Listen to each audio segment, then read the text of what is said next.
type camera is completely still. With the RedSpy, I'm able to get it super close. The optical lens is a lot bigger than this. Before we start this video, this comparison between the RedSpy and the Easy Track with anti-latency system, a quick disclaimer, because I know I'm going to hear it from people that might be using the anti-latency system. I'm having some challenges with the anti-latency tracker that are actually quite common challenges, which is when you have an optical tracker, right, as in you have a camera, an infrared camera that's tracking some dots, and that's how you send the positioning, the 3D space information to your virtual production systems. Often you might have interference where the infrared tracker cannot track them properly. There's some noise in that video signal that's coming, and that translates into jitter and vibrations because there's movement in one or more axes. This challenge is not a core issue of anti-latency, but it is something that you should be aware of if you're going to invest in an optical tracker. This comparison shows the difference in performance of the RedSpy, which is a lot more of a high-end system, with the anti-latency system. With that issue in mind, because I am experiencing that issue, and doing research, I realized that the noise in optical trackers is quite often. The reason why I'm not getting it in the RedSpy, that it's an optical tracking system as well, is because it has other tracking systems inside to rely on and counterbalance this noise issue with optical trackers, which is a gyro. So take what I'm saying in this video, in this comparison, with a pinch of salt. You might be getting an anti-latency system which is in the thousands of pounds. It's not as expensive as a RedSpy or Moses. You might be buying one and you might be perfectly fine with no noise interference, but you have to be aware of what could happen and what you could experience. And that's what you see in this video, that behavior, as well as a comparison to what a higher end system can get you. We've set up an environment which is the Italian city, which in the past I've had a project where I was filming in the streets, and they're kind of like cobblestone streets, so a lot of texture. So when your talent kind of like touches that virtual texture, is the kind of like easiest to see if things, the perspective is right and everything is in sync. So I've set up the same environment. We have both systems up and running. We'll be recording. We'll do 2 separate recordings for both of the systems so that we can compare. I've set up 2 cinema cameras. First thing that I want to highlight, and I'm going to show it in the video comparison as well, and you'll be able to see it, is what I was talking about in the previous episode, which is the micro jitters and movements of the optical tracker, the anti-latency optical tracker that doesn't have gyro, but you'll see this slightly moving. So hopefully you'll be able to see that. So that is the Easy Track anti-latency setup camera, which you see slightly on this side, and you see it slightly vibrating, and I think it's from what I remember, is the roll axis, whereas the Stipe camera is completely still. If you look at the comparison between these 2 optical trackers, you'll see that the RedSpy unit, the lens, the optical lens, is a lot bigger than this. But also, because of the tracking dots on the ceiling, there's a lot more tracking dots. With the anti-latency system, we have they're amazing, these bars with the trackers, but it's a limited amount of tracking points. And the one thing that I've noticed, the tracking gets a bit worse when you have when you have a lot of the lights set up. So if I lift this light up here, the camera is not going to be able to see that bar of light. So I guess that's another benefit of having an optical tracker which tracks a ton of dots on the ceiling, infrared dots. It means that it has more information to rely on and track. Now, worth mentioning, want to be fair to anti-latency, they do offer, their main package is the one where you install these kind of like ceiling, fake ceiling tiles, and it gives you a lot more of the dots. But because we didn't have the ability to put that ceiling here, we had to go with these light truss bars, which again, you basically get 12 dots to track.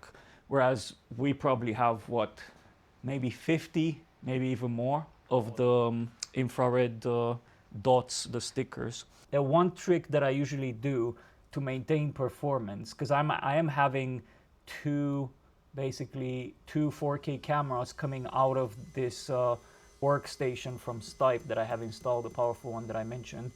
But often what I do in order to squeeze a bit more FPS is if the viewport, I just, rather than looking at textures around, I just point it up to the sky and go as far away from the environment as possible, because with nanite, that the polygons are getting bigger and bigger, so it's less processing on this viewport when that happens. We now have the camera outputs, which are very close. One thing that you will notice is that the Easy Track one is wide, so it captures a lot more information, and that is because of the 17:9 aspect, so it pushes more. The way we set up, we configured and we've set up this for 16:9, so it's a bit of a difference in the perspective, but you'll get the point. So we're tracking both of them here. I want to do a couple of tests. I want to do the tests first with the Easy Track and Antilatency system, basically without the filtering. I mentioned previously that when that noise happens with Easy Track, what I can do is introduce filtering, which creates other artifacts, but I want to do the test first without the filtering and afterwards with the filtering. You'll see in the environment that the light is changing is dynamic lighting. There's clouds above and things are changing. The lighting is not great. I just set it up randomly just for this test. So don't look at the key too much. Don't look at the lighting, and don't look at the background lighting changing either, because again, it's just a test for the movement. So we'll start with the first test. First of all, I want to point, and we'll zoom in here so you can see the kind of like the jitter effect that I've been talking about. So on the Stipe unit, everything is super static in this shot, and on the anti-latency one, you can actually see where you see the touch points between these two objects, the wheels and also the suitcase there. If you look at the ground and the object, the foreground, it looks like the object, the foreground, it's actually moving, but it's actually the background that's shaking. Right, let's do a quick zoom in and zoom out. So first slow. Okay. So it seems like it's doing a pretty decent job, both sides. So let's zoom in fast. So both of these are gen locked, so it should be kind of the same. There's a bit more of a delay on the anti-latency one. Now also, the one thing to mention here, when I calibrate the frame delay in the Ultimate, what I do is I have someone do this, zoom in and out, because that's the easiest to see if there's a difference in the speed, basically in the delay of the background. So then I delay the foreground. Now, one thing that I've noticed, people say that on the Ultimate you can only delay by 1 frame. I don't think 1 frame at a time. I don't think that's fully valid. With the RedSpy, I'm able to get it super close, where it's like almost impossible to notice the difference by just figuring out if it's somewhere around the 3 mark frames delay or somewhere around the 4 mark delay, and then just slightly adjusting that left and right, the knob, and I'm able to get it like almost perfect. With the Easy Track and anti-latency setup, I'm not able to get it as perfect as I am getting it. I don't know if this is anything related to basically how the encoders transmit the data of the zoom or anything like that, but we did get them. This one I'm super happy with how it moves, and the easy track is very close still. Right, so the next test we'll do is we'll move the jib left and right slow and see how both of these perform. And you can notice the vibration even more on the anti-latency system here, whereas with the RedSpy is super static, super static. Now, because of the vibration, the one thing that you're not noticing is the kind of like the difference in perspective and how the ground moves. If you look at the RedSpy, you'll see that it is super, super accurate. So much so that you don't see any movement in how the ground moves and how the foreground move. It is quite accurate in terms of that tracking. Now, there's always fine tunings and you can get it super, super well. I think there are some tweaks that I could do furthermore in getting this quite well. And there's so much configuration steps that you can play with in the RedSpy in order to get it to be perfect. The lens calibration, I was talking in the previous episode, is quite important when I was talking about the setup.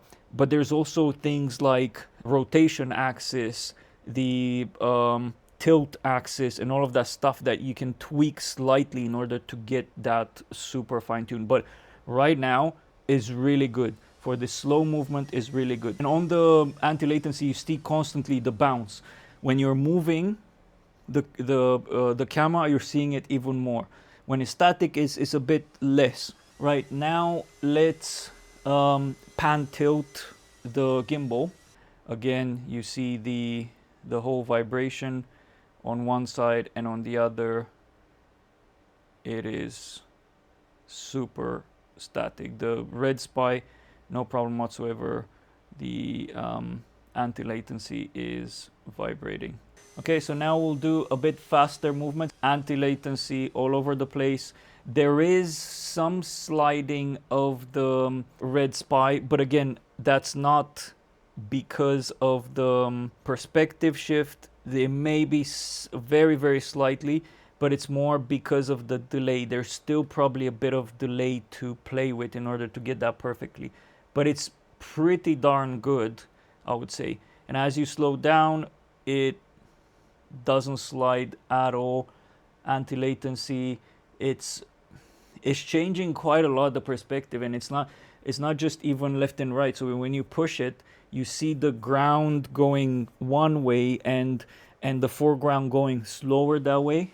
The anti-latency system is pretty darn good for the money. Just bear in mind, you're talking about few thousands of pounds for the camera. Let's ignore the easy track with the encoders and all of that stuff. You can just have the anti-latency system with the trackers, and you're in the few thousands. The RedSpy system, the cheapest version, will be starting from 18,000 pounds. So actually, correction, the RedSpy Air starts at about 6,200 pounds, around 7,000 euros, which is actually insane. It competes with Vive Mars in terms of pricing. And you get the camera, you get a sync box unit that you connect to your computer where you have the Air software, and you even get an encoder for it to use for focus, and you can buy additional encoders. But anyways, we're gonna have a dedicated video on the RedSpy Air, how you set it up, the components, and everything in between, because I do think that at this price point, you're entering the affordability realm, and you're getting high-end tracking for your virtual production. So I just wanted to come on here and do a correction, because it's not 18K that the system starts at. It's actually 6,200, which is amazing. So I'm probably going to buy a lot more of these and send it to the Newcastle studio as well. What I want to do now is implement some filtering on the EasyTrack hub, so that we don't get that vibration anymore, and see how that compares in terms of movement. Right, so this is test number 2, and now we have filtering introduced in order to remove the jitter. So we'll start with a slow pan, Yeah, so the vibration, there's still a bit of vibration there because I put a bit of filtering compensation. Because if I didn't have the filtering compensation, you'll see the background and foreground just doing this. Kind of like, so it's a weird delay that happens. So you're still getting that. So it's very, very hard to fix interference in optical trackers that don't have other ways to rely on like gyro. And it introduces artifacts. So if I go very slow, you can actually see it a bit better. Okay, let me change the filtering slightly here. See if that changes towards the better. When you start, so you'll see in the easy track, now it tracks a bit better, but towards the end of the movement, you see it recalibrates. It's this weird artifact where when you start, there's a delay, and when you stop, there's a delay as well. In the middle part, it seems to be going almost in the same pattern, so almost matching the movement of the background and of the floor and the foreground. At the ends, it just catches up. So it's not the type of delay that it's a frame delay where you change the foreground frame. I'm not saying that anti-latency system is flawed. I think it can work really well in the right conditions. But it does seem like we have interference here, and that causes a bit more issues with this. But again, this issue is noticeable with the delay and all of this stuff, like when I introduce filtering. When I'm seeing touch points between the foreground and the background. If we zoom in now a bit, yeah, say there, lift the camera a bit. Okay, that movement upwards is pretty organic and nice on both. And now if you pan with the jib left and right, yeah, it's at that edge, you still see that movement. You can't really notice much of the touch points difference when you're at this point. So I could significantly decrease the jitter filter, and you'd get a pretty good result, and not have that catch up at the beginning and at the end that much. So there are workarounds. But again, one thing that I would say is figure out if you can run a system like this that's just an optical tracker in your environment. Honestly, I don't know what the interference is in my studio and why this is happening. It could be a variety of things, but yeah, it's there. I've tried several things, like for example, positioning the lights differently, and maybe there's light that's coming in and so on, but it doesn't seem to work. We'll do a rapid movement test. So we'll do a pan tilt with the gimbal. I'll increase the speed of the gimbal so we can do a pan tilt test and see the rapid movements, and then we'll also move the jib fast. Right, so I made the filtering on the anti-latency system to be a bit less. There's still a tiny bit there, but it's not jitter. It's a bit more of a wobble, slight wobble, but it's okay. We want to test the speed of movement. So what we'll do now, we'll do a pan of the gimbal head, and see how that reacts. There's a slight delay on both of them, I would say. And again, that is to do with the speed of the frame delay. To be honest, on the anti-latency, I don't think we have the gen sync of the background inputted. So you might be getting a bit more of a jitter sometimes, a bit of a, but it is pretty accurate there. Let's try to fix the anti-latency delay as well. But again, it's going to be quite difficult to fix it properly because of that filtering at the end. So this is stuff that you can tweak and work on quite a lot. It's quite good now. Let's increase the speed of the pan even more. Yeah. Yeah. That works pretty good. Yes, it works pretty good. There is again a tiny bit of delay still, But again, you can get it quite good. It really depends on the type of movements that you plan to do as well. So now let's zoom out completely and see how the, because again, this is the easy test, which is the background, see how that moves. Let's see how the touch points move. You can see on the anti-latency, because of the filtering introduction, that is pretty bad. The RedSpy does a pretty good job at keeping up, but it's still, there's still a delay there. Let's see if we can fix that a bit better. Yeah, so now it's way better. Now, worth mentioning, there's also the Stypland software integration plugin for Unreal Engine, and if you do things through Stypland with Green Killer and do the whole keying and processing there, they have more accurate frame delay there, so you can go in basically points. Again, I'm pretty sure that the Ultimate does the same thing, because as you saw there, I was slightly tweaking. The frame wasn't dropping. I'm at 3 frames delay of the foreground. I wasn't going down at 2, but I was slightly moving that knob, and you could visibly see the change where the delay wasn't that great anymore. So I wish Blackmagic team, Ultimate team would introduce the points properly in the interface, so you can see points, how many points you're changing there. In terms of the anti-latency, it's pretty obvious because of the filtering. When you're doing that, do it again. Because of the filtering, there's a delay. You can see in the middle, it's a lot more up to date, but as you get to the end, it's just like boom, boom, snaps into place. But again, the one issue that you will be seeing between these two, the perspective is off, and that's lens-wise. Maybe I've done something wrong, but I spent 4 hours basically creating the profile of the lens in Easy Profile. It's quite good. So the perspective, like the stretches on the edge, it looks when you're at 28 millimeters and the edges are stretched, you're getting the same stretch on the foreground, on the background. It's pretty good. It's a very complex process to profile in Easy Profile versus the TWIM software of RedSpy, which is quite easy to do. But the one thing that I'm noticing is the perspective changes. Whereas when you're looking at, again, don't mind the fact that it's not fully frame delayed on the on either of these, right? That's not the main challenge here. But if you look at the perspective, right? So the ground, when he's doing that, when he's panning with the gimbal, the ground and the suitcase, look at the suitcase. The ground and the suitcase move in the same direction.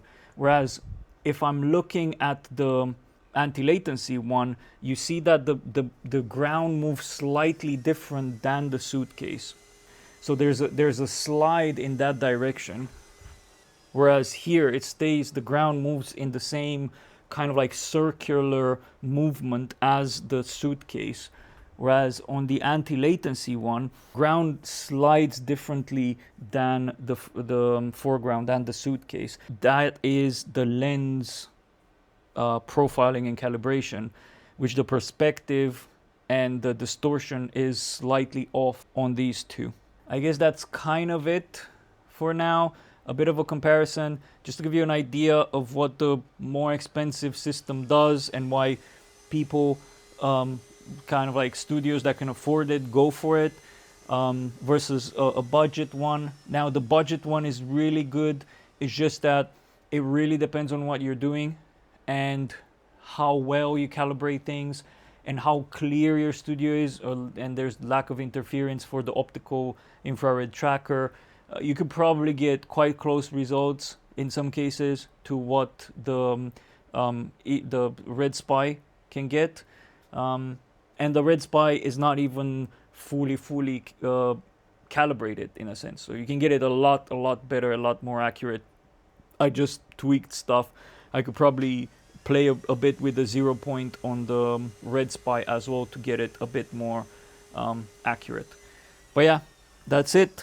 Again, if you have any questions, if you need any advice with anything, I don't claim to be an expert in camera tracking or virtual production, but I've been playing around with a lot of this equipment for the last 6 months or so intensively, changed setups, looked at screens obsessively to see what works, what looks realistic and whatnot. So if you have any questions or you need advice with anything, you know where to reach me. I'm doing everything that I can to give you as much information from our experience so that you have a bit more awareness over what's out there in terms of virtual production systems. So make sure that you subscribe and you like this video so you get notified when we release the next one and the next one and the next one. So I'll see you.